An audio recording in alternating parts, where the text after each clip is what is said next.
Cowabunga, baby! We are here to rank all of the Teenage Mutant Ninja Turtle movies. And I'm not just doing the theatrical release movies. I actually put in a little extra homework and watched some of the animated films that have gone direct to streaming over the years. So we've got 10 Ninja Turtle films we're going to talk about from worst to best. If you've not already seen it, I did my review of Mutant Mayhem. That is the only one of these that I've reviewed fully, so I'll put a card up here if you want my thoughts on the most recent release. But all you Turtles fans, let me know down below what your favorite Ninja Turtles movies are, and also who your favorite turtle is, because I think that is the biggest way to tell what kind of person you are. Zodiac signs be damned. Who's your turtle? Coming in at number 10, not really anything new here. It's Teenage Mutant Ninja Turtles 3. Now, I used to watch this thing constantly as a kid. I remember we went to a video store when this first came out, and my dad was going to buy me the VHS tape, and I was looking for something else. And so I really wanted that, and I threw a fit about it. And to my knowledge, I thought that we left the video store without anything. And when I got home, I was like, no, I should have gotten Ninja Turtles 3. And my dad had already bought it for me. So I used to watch this thing constantly. And when I was a kid, there was a lot more to like about this. As an adult, it's one of those movies you watch and you're like, what the hell was wrong with me when I was a kid? Just on a basic story level, this movie doesn't have much appeal, especially if you are a Ninja Turtles fan, because there's very little Ninja Turtles about this movie. You have this time travel aspect where the Turtles are sent back to feudal Japan, and they are replaced by like some samurai warriors. So Casey Jones gets relegated to a babysitter for the entire film, and the Turtles are just trying to do their thing in this conflict with like these American colonial soldiers and feudal Japan. It's not a Ninja Turtles movie. Like, I don't even know why I liked it as a kid. Like, there's nothing here that kids enjoy. And my God, the costumes, the puppet work of the actual Ninja Turtles, significant drop in quality from the Jim Henson designs of the first two films. Like, staggering. And again, as a kid, I don't remember ever noticing that. But as an adult, especially the opening of the movie, when you see like Splinter pop up in the little subway train and they're doing the dance to the ZZ Top, which I always like that opening, but the dance to the ZZ Top song, Splinter especially looks like an animatronic at Chuck E. Cheese. Like, he's just sitting there and his eyes move and his heads do this, and he's like, it's bad. The only thing about this movie that I genuinely liked and appreciated, especially watching it as an adult, is that there is a solid attempt to kind of bring Raphael down a little bit, to humanize him a bit more, and they give him this relationship with this young boy, Yoshi, and I think that part of the movie is sweet. That's one little bit of character development and development of the Turtles that I think that they pulled off fairly well in this movie. Everything else is pretty much a train wreck. It's a watchable train wreck. I could still watch it as an adult and just kind of laugh at, like, how did they think this was a good idea? But it no question, the worst Ninja Turtles movie. Moving on to number 9 is actually the last movie that I watched for this list, and that is Rise of the Teenage Mutant Ninja Turtles. And from what I gathered, this is actually like a sequel to a form of Nickelodeon cartoon that went on for like 2 or 3 years. After they canceled the cartoon, they did a movie to kind of wrap the story up. And while the animation is cool, and it's certainly, I could see it be entertaining for young kids, when I watched this one, I could tell that it was heavily influenced by anime, and I am just not a fan of anime whatsoever. I've tried to watch it. I don't even like it when it's influenced by that. I mean, look at my review of Creed 3. Evidence right there. So the Ninja Turtles have like mystical powers in this one, and you got like a really souped up version of Krang here, and there's time travel involved to where it's like 2044 and the future civilization has fallen to Krang. So the Turtles send Casey Jones back in time to prep the younger Turtles for Krang's arrival. A good basis for a story, but the way that they decided to execute it was just way too out there for me. I said it in my Mutant Mayhem review. Even though Ninja Turtles can get a little wacky sometimes, I tend to lean a little bit more on the grounded, more street-level version of the Turtles. This is anything but that. Coming in at number 8 is going to be TMNT, the animated film from, I believe, 2007. And, you know, this is one that should work more for me, but every time I watch it, I just don't really get much out of it. I think that the animation was good, especially for the time. And they nail certain aspects of it, like the personalities of the Turtles, and it's got the Turtle vibe to it. But they decide to do something different with the story to where the movie kicks off where they have now defeated Shredder. They have defeated the Foot Clan, the big thing that they have been working towards throughout most of Ninja Turtles lore. They've completed it, and now the movie catches up with them years later, where it's almost like Ghostbusters 2, where they're just doing shit. And they're like, what do we do now that Shredder's not here? And then all of a sudden there's this like portal vortex and a bunch of new villains come through. And while I totally commend them for trying to do something different, I don't feel like it completely works for me. I feel like they get rid of my favorite aspect of the Turtles to introduce these vortex villains and these different dimension villains, and it just doesn't really come across all that well. None of the villains are all that memorable. And while I like kind of the Turtles having to get back together and seeing where they are when they're not having to do their Ninja Turtle fighting for New York thing, that was interesting. It just didn't equal the most fun Ninja Turtle movie for me. It just doesn't quite work for my taste. Coming in at number 7, maybe a hot take that it's not number 9 by default. Teenage Mutant Ninja Turtles 2014, the first Michael Bay produced one. I'm a lot more forgiving on this movie than most people. When I first saw it, I was like, oh, wow, they did so much wrong here. And when I rewatched it, I was like, oh, wow, they did so much wrong here. But they got a lot of things right that I don't feel like they get enough credit for. This was a project that had all the red flags just written on the wall from the beginning. I remember when they first announced this on a stage where Michael Bay was walking around like one of those presenters at fucking E3, and he was talking about the Ninja Turtles movie, and he's like, it's just going to be called Ninja Turtles. We're going to drop the teenage mutant thing because they're not mutants. They're actually from an alien race. When you see this movie, kids are going to believe one day that these turtles actually do exist when we are done with this movie. These turtles are from an alien race, and they are going to be tough, edgy, funny, and completely lovable. It was like all of these really ridiculous decisions that any Ninja Turtle fan, if he had just stopped to ask any one of us, would be like, dude, that's a fucking horrible idea. What are you doing? Aliens? And you're dropping the teenage mutant? What the hell? No. And after all of the fan backlash online, eventually they dropped the alien thing. Eventually they added the teenage mutant back in there, even though Ninja Turtles is still like the bold part of the title. So it's almost like last minute they added teenage mutant up at the top. And then the other problem was once we started to get the trailers, it was very clear that, is it William Fichtner, the guy from Heat and the second season of Prison Break? He was supposed to be their new Shredder, just this white corporate guy. And Shredder was going to be basically like a transformer. And then another round of fan backlash came. And you can tell very clearly when you watch the final theatrical cut of the movie that they shoehorned in this random Asian dude to play Shredder that has no character development, no place in the story whatsoever. And William Fichtner character is actually the main villain of the movie. And so while they tried their best to kind of like hide that and try to, oh no, Shredder was always going to be this guy, it's very clear that that was like last minute reshoots that don't even really work in the movie. So those are the main issues with the film. The other big one is that for whatever reason, because modern, or especially Michael Bay stuff, has to be bigger. Bigger's always better. They make the Turtles these giant hulks that can literally like smack a dude and he'll fly 30 feet through the air because they're just so overpowered. And that destroys the entire appeal of the ninja side of things because they don't need to know ninjutsu when they can just flick a fucking dude and kill him. So that was weird as well, and that's the reason why you have to have a Transformer-sized Shredder because a regular dude has no chance at fighting these things no matter how skilled he is. So those things bearing in mind, gigantic flaws with the movie. Oh, and also, damn, I'm talking myself out of putting it at number 7. Also, the Turtles being the pets of April O'Neil. Stop it with that nonsense. But beyond all of that, I think this movie nails the personalities of the Turtles. I think it nails the chemistry of the Turtles. I actually like Megan Fox as April O'Neil, and I really enjoy Will Arnett as Vern, and I think they have pretty good chemistry together.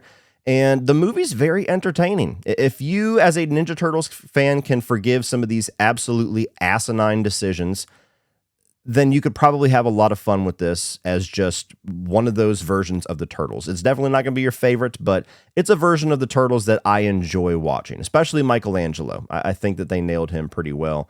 And you doing like the CGI motion cap, it was an interesting way to do it, although I always will long for like a new practical version of the Turtles, like the first two movies, but that's It's just never going to happen. Coming in at number 6 is going to be Batman versus the Teenage Mutant Ninja Turtles. And this was actually the first one that I watched whenever I was like, okay, I'll start adding in some of those animated movies. Otherwise, people are going to ask where they're at. And I was in a big turtle mood. I'm still in kind of turtle fever, wearing my shirt, and I've been playing some of the games on the Cowabunga collection. So I started Batman versus TMNT, and this is very much more so of an appeal for Batman fans than Ninja Turtle fans. I mean, if you're both, then you get a little bit of both fandom appeal, but it's definitely kind of taking the Ninja Turtles and like, what if the Ninja Turtles were just fighting all of Batman's villains, but all of Batman's villains were like animal mutations? So it leans significantly more on the Batman side of things, but it was interesting. It was fun. You know, it's a little darker. It certainly has like a PG-13 kind of vibe, so it's one of the more darker of the Ninja Turtle properties, which there's not too many of those, unfortunately. And it was interesting to see some of the villain personalities kind of embodied by animals. Like you have a polar bear, I believe, for Mr. Freeze, and the Joker's like a gigantic cobra snake and stuff. So it was fun to experience, and I definitely enjoyed it. It's one that I wouldn't mind watching again. I'm not really somebody that leans towards animation very often, but as somebody who is an absolute Batman whore, when you put Batman stuff and Ninja Turtle stuff together, you got my attention. And I think it was, for a fan of both, they hit the mark at being entertaining. Coming in at number 5, Turtles Forever. And of the non-theatrical release movies, this one was absolutely my favorite. This was one that I didn't know anything about until I started researching what other Ninja Turtle movies had come out. And when I found out that the 80s Ninja Turtle characters were going to be in this, I kind of assumed they were just going to be a cameo, and that piqued my interest a bit. But no, they're basically the side characters to whatever the current generation of Turtles are leading this movie, and I really enjoyed that. Like, it's a bit of a time paradox thing to where the 80s Ninja Turtles get sucked into the world of the current Ninja Turtles, and they're trying to take out their version of Shredder and Krang and all of that. And so then eventually they have to go to the 80s universe. And I loved how smart the comedy was at both versions of the Turtles just kind of not understanding each other's world, because the current version of the Turtles are much more serious and a lot more about the mission, and where you have the 80s Turtles, which is very true to that cartoon, that are a lot sillier. That's why we called on you posers, I mean turtles, for help. Did I say posers? Oops. Posers? You guys don't even fight with your weapons. And they're like, the city's getting burned down. What are we going to do? Grab a pizza. And so I thought that there was a lot of smart comedy there, and I pretty much enjoyed most of that. I got a lot of mileage out of that for me, and having them swap between worlds and see the differences of the villains and how they have to approach the villains, and how Donatello can just tie together some electrical wires in his version, in his universe, and that will like create whatever item they were trying to do, whereas in the like Ninja Turtles Prime universe, there's a lot more to it. You actually have to know some science. Like, that was very smart to me. The only aspect of it that held it back, or it might have even been higher, is that the 80s Turtles are very much played to be like a joke. Like, they're played to be stupid.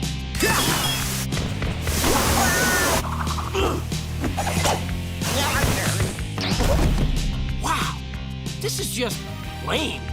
And while I thought there was a lot of smart comedy with that, I do feel like they leaned on that a little too hard, and they never really stepped off the gas pedal with that by the end. I kind of wish that by the third act, at least, they started to tone that down, and there was some merit to the method of the 80s Turtles, and they were actually smart about certain things, and the serious nature of the other Turtles kind of blinded them from that. I wish they would have taken that angle more, versus just making out all of the 80s Turtles to be morons that don't take anything serious.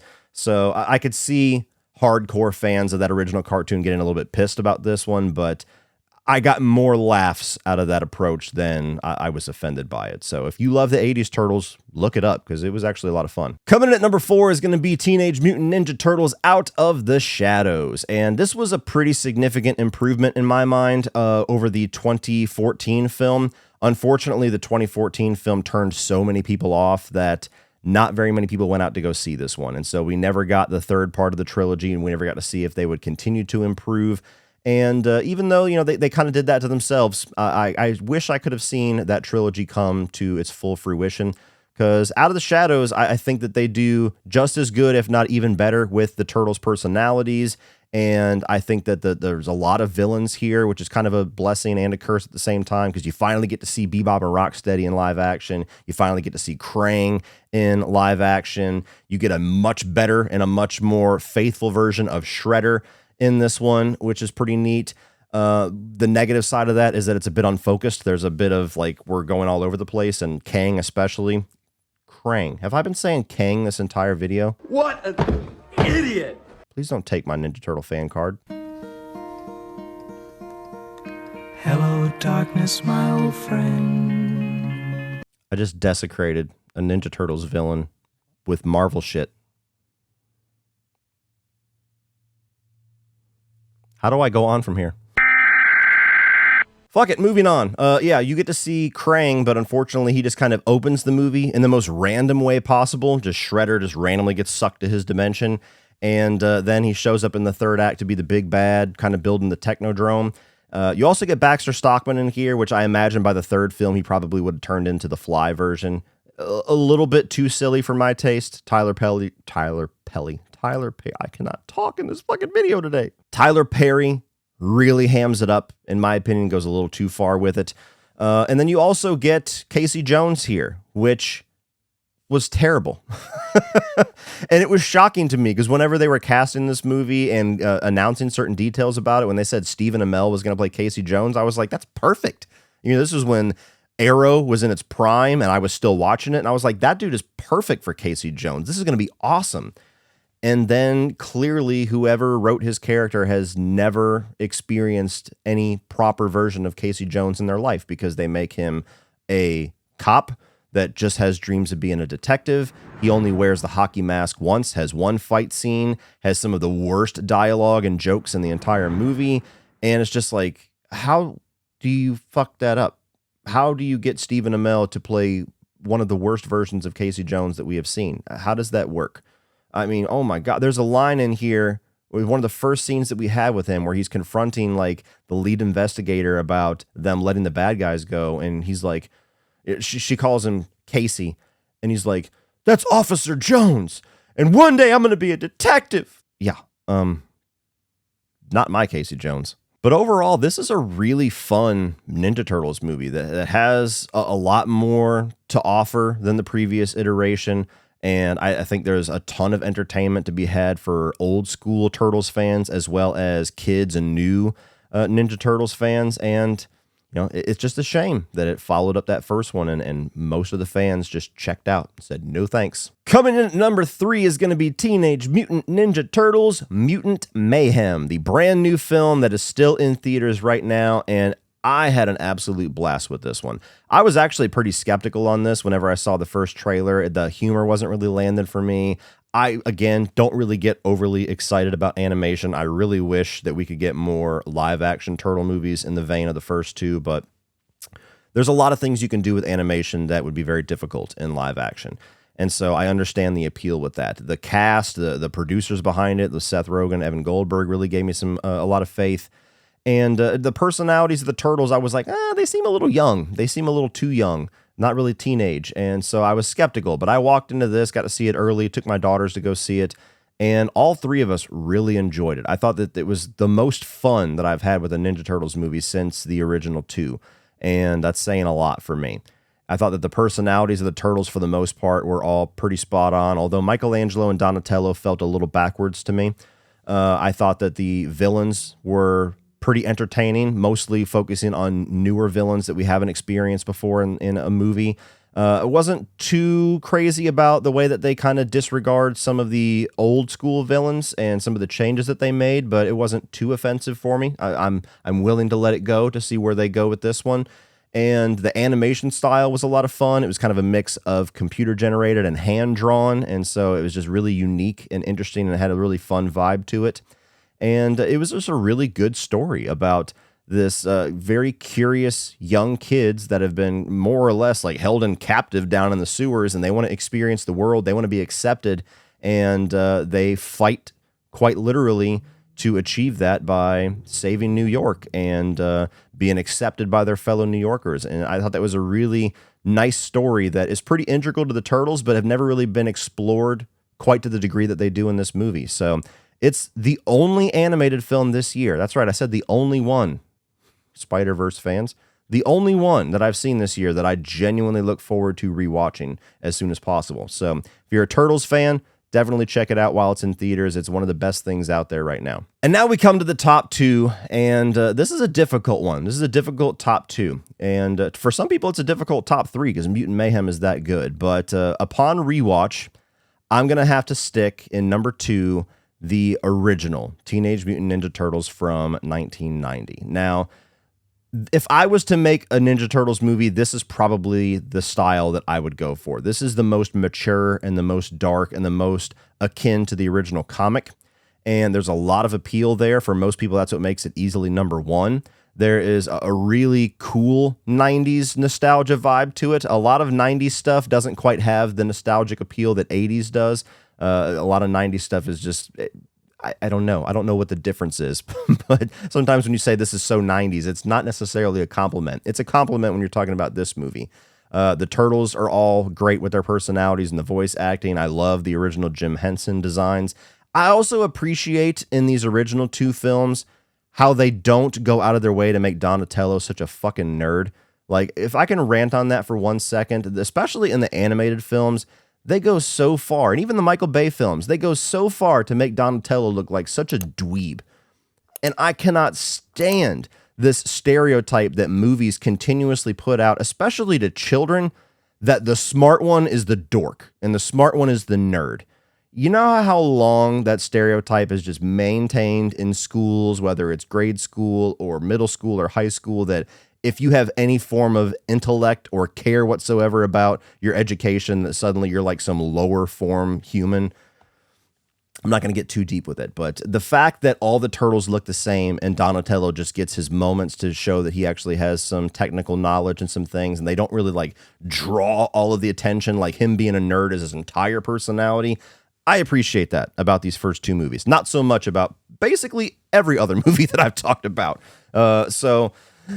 Rant over. But I love this original film. I love the soundtrack. I love the different characters that we get to interact with. The original, the best Casey Jones. This is the April O'Neil that I picture in my head whenever I think of that character. And I like how they really show like how tight-knit of a family and how tight-knit of a group they are by like the middle of the film when Raphael gets injured and they have to like retreat to the April O'Neil farm and train and kind of hone their focus. They nurse Raphael back to health and they come back together stronger than ever and go off to New York to face off against the Shredder. It's just such a good movie. But there's one movie that I always have the desire to rewatch just a little bit more. So coming in at number one is Teenage Mutant Ninja Turtles 2: Secret of the Ooze. And while this is certainly a lot lighter hearted of a movie than the first one, while it is certainly geared much more towards children than the first film, and for some people that easily makes it more of an inferior experience, I watched this movie so many times as a kid. Like at least 5 times more than the original Ninja Turtles and Ninja Turtles 3 put together. And whenever I get that bug that I want to watch a Ninja Turtles movie, 9 times out of 10, even as an adult, this is the one that I'm putting on because it's just so much fun.